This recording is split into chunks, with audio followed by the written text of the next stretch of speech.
లోక సువార్త 13వ అధ్యాయం చూడండి. లోక 13వ అధ్యాయం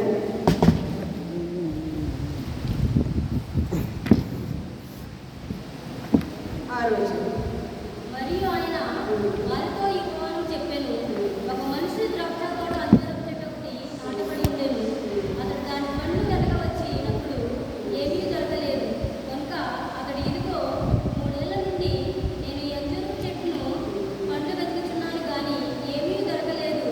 దీనిని నరికివేయుము. దీని వలన ఈ భూమి ఎలా వ్యర్థమైపోవునని ద్రాక్ష తోట వానితో చెప్పాను. అయితే వాడు అయ్యా, నేను దాని చుట్టూ త్రవ్వి ఎరువు వేయి మట్టుకు ఈ సంవత్సరం కూడా ఉండలేము. అది ఫలించిన ఆ స్థలంలోకి చేరగా రావట్లేదు.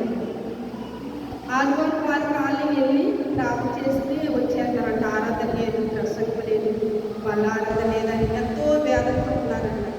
ఒక శుక్రవారం ఉపవాస ప్రార్థన ఒక దైవ సేవకుల దగ్గరికి వెళ్ళి సమాజంలో వెళ్ళి ప్రార్థించినప్పుడు ఒక స్త్రీ లేక తన కోడిని దేవునితో చెప్పుకున్న ముందు తర్వాత సేవకులతో చెప్పుకున్నాక ఇలాంటి పరిస్థితి అయ్యా మా గ్రామంలో ఒక దైవ సేవకులు రావట్లేదు. మేము ఓన్లీ ప్రార్థన చేసుకుని వెళ్ళిపోతామంటే ఆరాధన లేదయ్యా. మాకు ఆత్మీయ ఆహారం పెట్టేవారు లేరయ్యా. మాకు మేము ఎలా నడవాలో నడిపించే మార్గం చూపేవారు లేరయ్యా. మేము ప్రార్థన మాత్రమే చేయగలుగుతున్నామయ్యా. ఒట్టిగా చెట్టుకి నీరు మాత్రమే మేము పోయగలుగుతున్నామయ్యా. అది ఫలాలు ఫలించాలంటే వాక్యమైన ఆహారం మాకు కావాలి కదయ్యా. మేము ఫలించే విధంగా వేరులే పారాలంటే తండ్రి శ్వాసం అనే బండ మీద క్రీస్తునే బండ మీద కట్టబడి ఉండాలి కదయ్యా. అయ్యా మరి మాకు ఇలా దైవ సేవకులు లేరయ్యా.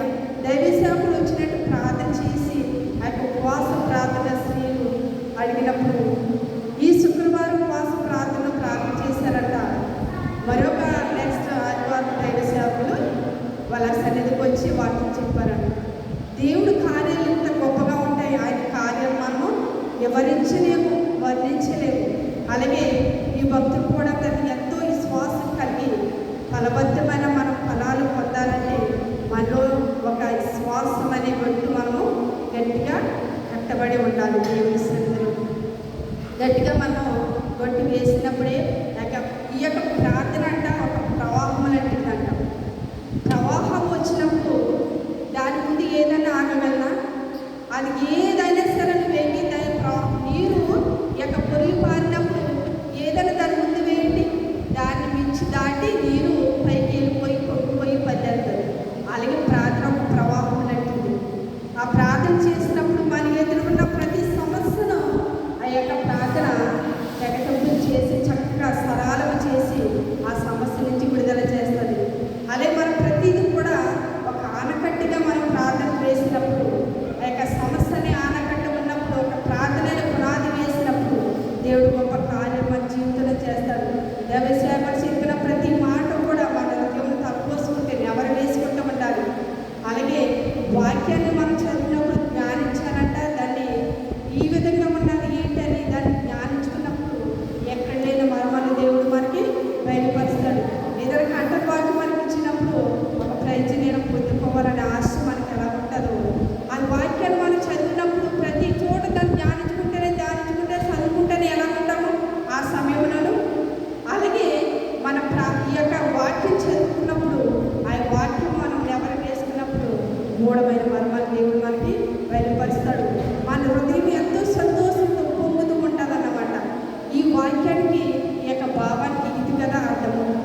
నాకు ఈ వాక్యం అర్థమవట్లేదు తండ్రి అని ప్రార్థన చేసినప్పుడు ఆ వాక్యం ఉన్న అర్థము భావం దేవుడు ఖచ్చితంగా తెలియజేస్తాడు. అలాగే ప్రతి నిమిషం కూడా మనం దేవుని స్మరించుకుంటూ భక్తులు ఏమి ఉన్నా లేకపోతే దేవుని ఎలాగా దేవుని ఆనందించారో సంతోషించారో దేవుని ఎలా కనపరిచారో ఆ విధంగా మనందరం ఉండేలాగిన దేవుడి కొద్ది మాటలు దీవించి ఆశీర్వదించగాక.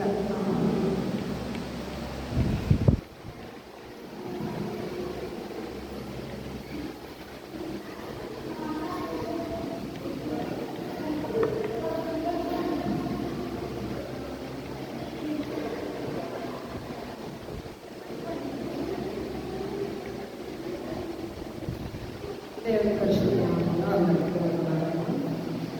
వారు చక్కగా వాక్య సందేశం అందించడానికి ఆ ప్రత్యేకమైన వర్ణాలు తెలియజేసుకుంటున్నాను.